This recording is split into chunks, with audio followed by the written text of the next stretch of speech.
Bien, chers frères et sœurs dans la foi, amis croyants, chers téléspectateurs, j'ai la joie de vous faire découvrir une facette de la vie de prière du diocèse de Kaolack.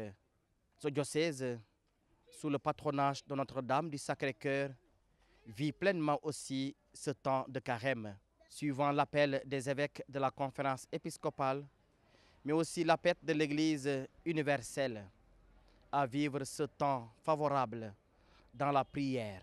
Souviens-toi, Notre-Dame du Sacré-Cœur, des merveilles que fit pour toi le Seigneur. Il t'a choisi pour mère et te voulut près de sa croix. Il te fait partager sa gloire, il écoute ta prière. Offre-lui nos louanges et nos actions de grâce. Présente-lui nos demandes. Souviens-toi, Notre-Dame du Sacré-Cœur, des merveilles que fit pour toi le Seigneur. Fais-nous vivre comme toi dans l'amour de ton Fils, pour que son règne vienne. Conduis tous les hommes à la source d'eau vive qui jaillit de son cœur, répandant sur le monde l'espoir et le salut, la justice et la paix. Vois notre confiance, réponds à notre appel, et montre-toi toujours notre Mère. Souviens-toi, Notre-Dame du Sacré-Cœur, des merveilles que fit pour toi le Seigneur. Je voudrais aujourd'hui vous offrir un petit partage sur le sens de la prière. La prière qui revêt un acte religieux essentiel, sans pour autant définir ce qu'est la prière de manière exhaustive, tellement elle a des formes d'occasion et des variétés. On peut distinguer deux aspects fondamentaux. Le premier sert en général à la nommer dans la plupart des langues la prière. Ñu mën ko wax ñaan ak xet. Il s'agit d'une demande ou d'une quête adressée en général à Dieu. Le second apparaît quand on se rend compte que cette démarche suppose qu'on peut communiquer avec Dieu. La prière est alors communion, ou même union avec Dieu. Dès lors, la prière est une rencontre de l'homme avec son Dieu, un dialogue entre l'éphémère et l'absolu. waruñoo jàppee ñaan ñikki lu ñuy weccoo waaye dafa nekk lu ñuy may ñu delloo suñu bopp fa Yàlla. Néanmoins, une purification est nécessaire pour que nos demandes et nos louanges trouvent grâce auprès de Dieu. Ndax suñu ñaan nag fekk baax te Yàlla mën ko àggali, faw tamit ñu àndala ci ak catlaay ga, maanaam ci kaw ba ñuy nangu rek ràññee suñu néew doole, ndax mën na sàkku ci kanamu Yàlla mbaax ak yiw ya ñuy xaarandi ca wëtam. Dans l'écriture, les psaumes sont traditionnellement la base de la prière. Cette prière juive ou chrétienne, cela se vit particulièrement dans les communautés religieuses, mais aussi dans les églises paroissiales, à travers la récitation des offices et de la liturgie des heures. Le fait que Dieu ait aussi créé l'homme à son image et selon sa ressemblance, tel que nous le révèle l'auteur du livre de la Genèse, au chapitre 1, verset 27, établit déjà une relation, une communion un dialogue entre lui, Dieu, et sa créature. Quand nous prions, nous associons alors toute la planète dans ses différentes composantes et compositions. Dès lors, frères et sœurs dans la foi, prier n'est pas seulement adresser des demandes ou des supplications à Dieu. Nous avons aussi, entre autres, la prière d'action de grâce, de louange et d'intercession. Jésus lui-même priait. Alors Jésus parvient avec eux en un domaine appelé Gethsémani et il dit aux disciples, « Restez ici, tandis que je m'en irai prier là-bas. » Matthieu chapitre 26, verset 36. Il a appris à ses disciples comment prier. Dans vos prières, ne rabâchez pas comme les païens. Ils s'imaginent qu'en parlant beaucoup, ils se feront mieux écouter.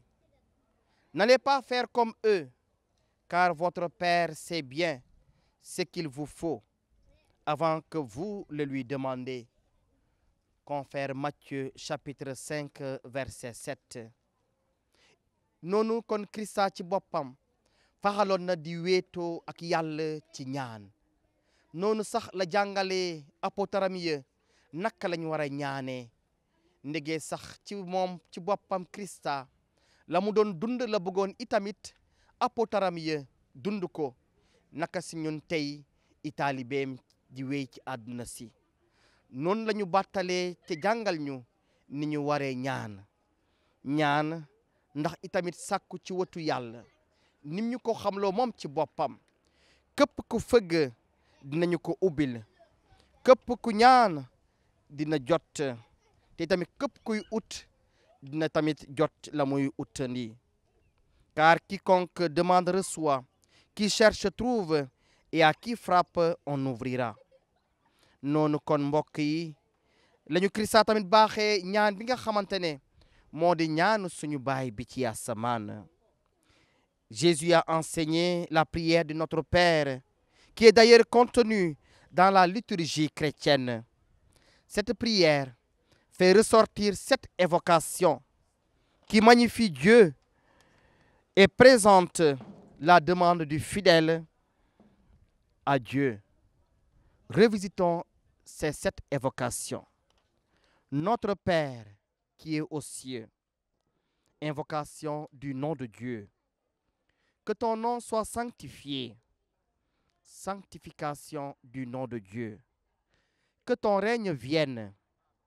Appel du règne de Dieu sur nous, ses enfants. Que ta volonté soit faite sur la terre comme au ciel. Reconnaissance de la puissance de Dieu sur terre comme au ciel. Donne-nous aujourd'hui notre pain de ce jour. Demande du fidèle pour son pain quotidien. Pardonne-nous nos offenses comme nous pardonnons à ceux qui nous ont offensés. Demande de miséricorde du fidèle à Dieu pour le transmettre aux autres. Ne nous laisse pas entrer en tentation, mais délivre-nous du mal. La conclusion, pour que Dieu nous protège toujours du mal. Frères et sœurs dans la foi, amis croyants, chers téléspectateurs, dans cette ligne directrice que nous offre l'Église, notre diocèse de Kaolack n'est pas en reste. Le diocèse vit le carême à travers ses activités de campagne, de dons, de partage, de visite aux démunis. Et comme nous le rappelle le pape François dans son message pour ce carême 2021, je le cite, le jeûne, la prière et l'aumône, tels que Jésus les présente dans sa prédication, sont les conditions et les expressions de notre conversion. Le chemin de la pauvreté et du manque, le jeûne, le regard et les gestes d'amour vers l'homme blessé, l'aumône, le dialogue filial avec le Père, la prière, nous permettent d'incarner une foi sincère, une vivante espérance et une charité active. Étant sous le patronage de Notre-Dame du Sacré-Cœur, le diocèse de Kaolack vit sa spiritualité mariale. Marie a été cette femme de foi, de prière. Elle a été aussi notre modèle parfait, ce que du reste nous pouvons découvrir à travers ces quelques témoignages de fidèles, mais aussi de notre Père évêque du diocèse de Kaolack. Je voudrais avant tout inviter mes chers frères et sœurs diocésains à encore une fois mettre au cœur de leur vie personnelle, communautaire et familiale cette invocation très belle et très profonde à notre Mère, Notre-Dame du Sacré-Cœur, première patronne de notre diocèse. Donc vraiment mettre cela dans notre vie personnelle, au cœur de notre vie familiale et communautaire. C'est dire tout simplement revenir à apprendre et à pratiquer cette prière-là à l'égard de notre Mère, la Vierge Marie. Nous sommes très heureux d'être à Cœur Mariama puisque c'est le pôle spirituel du diocèse, comme l'a voulu Monseigneur Benjamin Ndiaye qui l'a fondé. Le souviens-toi, me disait mon prédécesseur, Monseigneur Benjamin Ndiaye, qui a d'ailleurs eu à promouvoir cette prière dans le diocèse, il me disait que vraiment c'est une prière qui fait beaucoup de merveilles. Et j'en fais l'expérience. Au Carmel, nous avons la mission de prier, nous avons la mission de vivre cette prière. C'est d'abord en communauté que nous la vivons, avec la messe, la liturgie des heures, avec 2 heures d'oraison silencieuse chaque jour. Et à la fin de la liturgie des vêpres, nous disons chaque jour le Souviens-toi, selon une demande spéciale de notre évêque, aux intentions de notre diocèse. Chaque fois que je me suis retrouvé devant des difficultés, devant des problèmes, soit en allant lui rendre visite à Ndiafat, son sanctuaire, et en priant cette prière qui lui est dédiée, j'ai toujours eu de sa part une réponse, et une réponse positive. Des fois, c'est le Seigneur qui te provoque, qui vient te parler. Quand nous voyons les prophètes, ou bien les saints à qui Dieu a parlé, ces saints-là, ils ont accepté la proposition du Seigneur. Les prophètes étaient envoyés par le Seigneur pour aller parler au peuple d'Israël. Et il y a des saints aussi qui ont été contactés par le Seigneur et qui ont répondu à cet appel.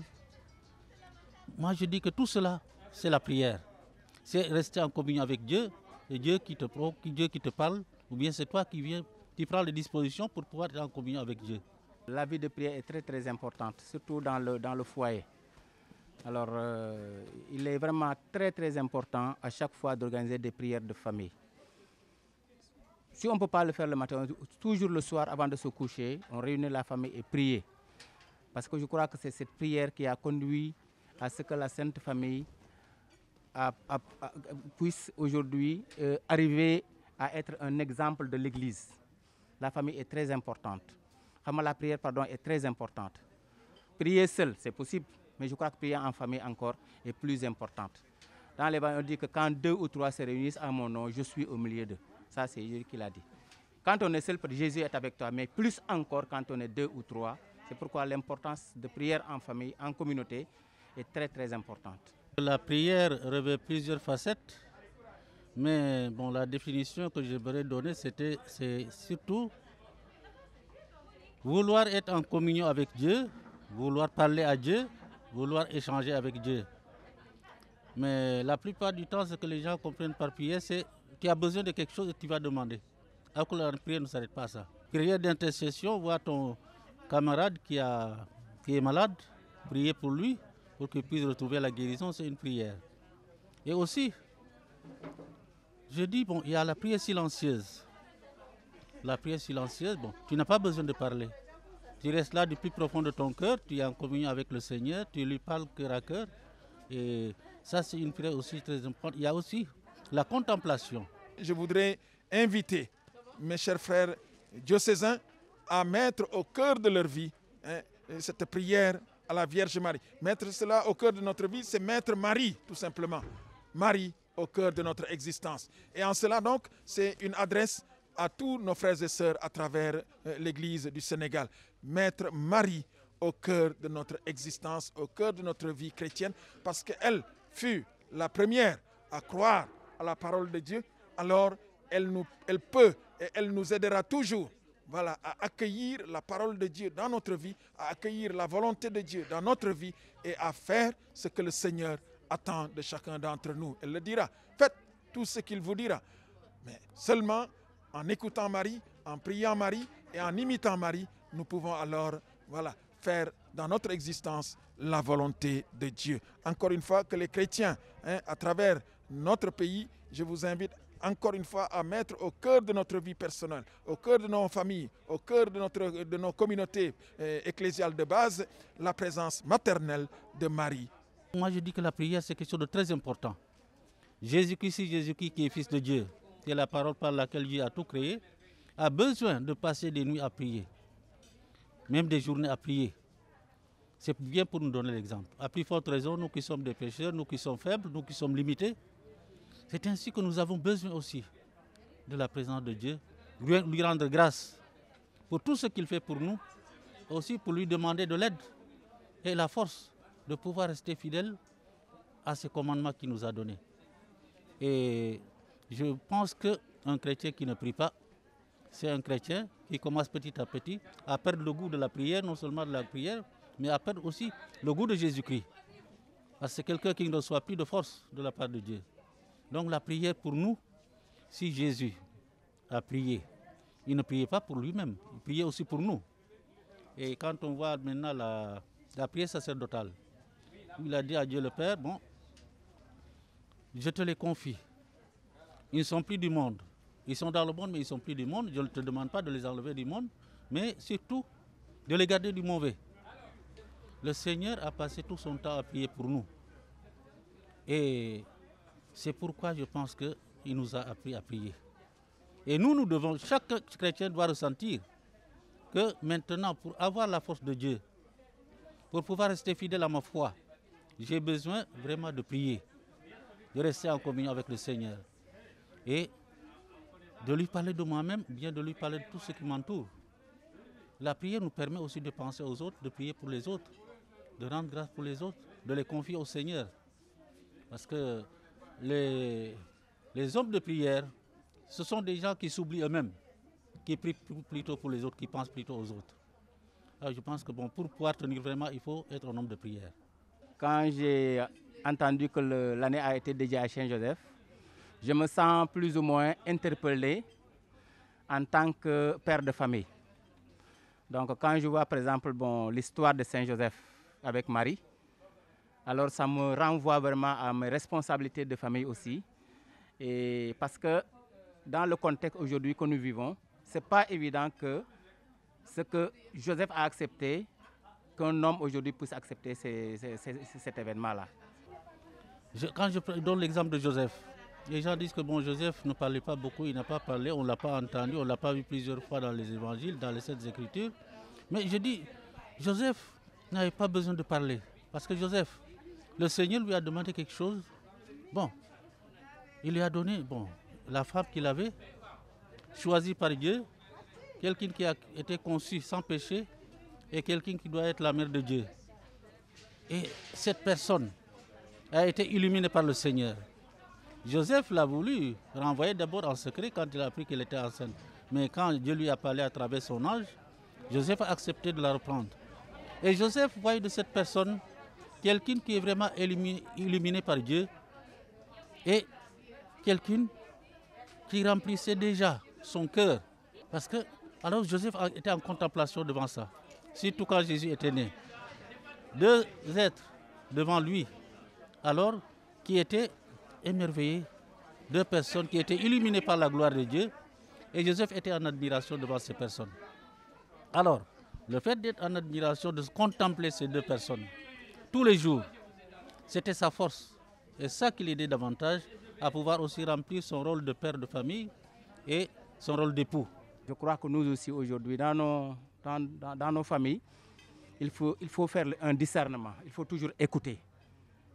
Il faut savoir vraiment écouter, il faut savoir endurer, il faut écouter les conseils qu'on nous donne. Il ne faut pas se précipiter ou bien tout au tac, s'attaquer à des événements où on ne sait pas d'abord comment ça va devenir. C'est pourquoi moi je me dis, vraiment tous les pères de famille aujourd'hui sont interpellés pour faire un grand discernement et prendre soin de leurs femmes, prendre soin de leur famille et être vraiment responsables à la hauteur de leur famille.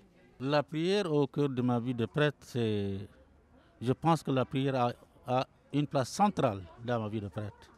Parce que premièrement, je me dis que moi qui suis pauvre pécheur, moi qui suis limité, moi qui suis en quelque sorte, souillé, si le Seigneur m'a choisi, alors c'est avec sa miséricorde, son amour infini. Donc je dois d'abord lui rendre grâce, lui dire merci pour tout cela. Et lui demander tous les jours, maintenant de me donner la force de pouvoir accomplir cette mission qu'il m'a confiée. C'est pourquoi tous les jours, vraiment, la prière représente une place importante, une place centrale dans ma vie. Chaque jour, j'essaie de me confier au Seigneur, mais j'essaie de lui confier aussi tout ce qui se passe à travers le monde. L'action de grâce est une caractéristique, j'allais dire, de la vie humaine, de la réalité humaine. Cette action de grâce est particulière pour nous cette année, en ce sens que notre année pastorale est sous le signe du Magnificat, suivant le déroulement de notre plan d'action pastoral. Et le Seigneur nous gratifie en cette année de moultes occasions pour vivre ce Magnificat, cette action de grâce, cette gratitude. Dès le début de l'année pastorale, nous avons pu commencer à vivre cette année dans l'action de grâce à travers des ordinations. Le Seigneur nous a gratifié pour la première fois dans l'histoire du diocèse de 5 ordinations sacerdotales. Et juste après les ordinations, il y a eu aussi la célébration de la Nativité du Seigneur. Après la Nativité du Seigneur, nous avons eu la joie aussi de célébrer le Nouvel An, une nouvelle année que le Seigneur nous donne, malgré la réalité de la pandémie de Covid-19 qui sévit encore dans notre pays et dans nos vies. Et aujourd'hui, voilà, en célébrant l'Annonciation du Seigneur, nous célébrons également les 25 ans de présence des missionnaires de la charité, les sœurs, comme on les connaît communément, les sœurs de Mère Teresa. Vraiment une autre occasion pour rendre grâce au Seigneur, pour vivre notre Magnificat et témoigner notre reconnaissance à Dieu. Donc, comme je le disais, l'action de grâce fait partie de notre vie. Et non seulement cela, c'est une caractéristique de notre plan d'action pastorale pour cette année, mais c'est pour nous rappeler que toute notre vie doit être une action de grâce permanente au Seigneur. Souviens-toi, Notre-Dame du Sacré-Cœur, des merveilles que fit pour toi le Seigneur. Fais-nous vivre comme toi dans l'amour de ton Fils, pour que son règne vienne. Conduis tous les hommes à la source d'eau vive qui jaillit de son cœur, répandant sur le monde l'espoir et le salut, la justice et la paix. Vois notre confiance, réponds à notre appel, et montre-toi toujours notre mère. Bien chères sœurs missionnaires de la charité, Comme Marie à l'Annonciation, vous avez dit oui à l'appel du Seigneur en dressant une tente ici à Kahone, une maison de repos, Kër Noflaye, havre de paix pour tant d'hommes et de femmes souffrants et démunis, et qui ont trouvé auprès de vous réconfort, guérison ou un accompagnement dans la douceur et la prière pour leur départ vers la maison du Père. Merci, chers sœurs. Merci à vous qui avez joyeusement consacré votre apostolat aux déshérités de la terre et aux petits du Seigneur.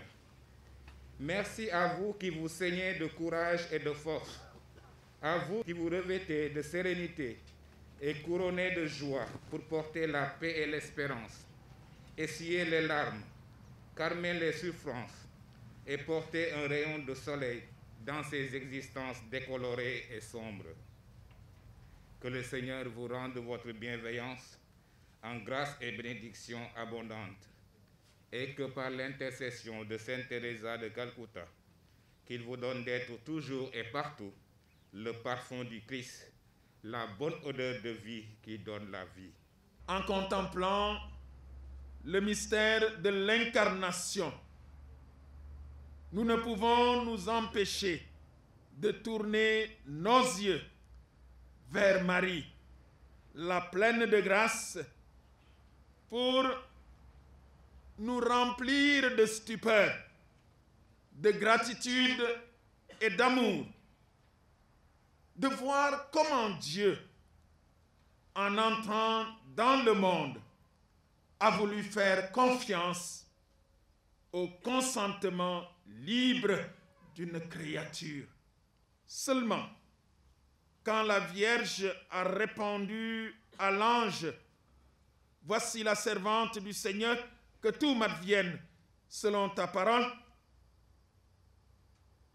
c'est seulement en ce moment-là que le Verbe éternel du Père commença son existence humaine dans le temps.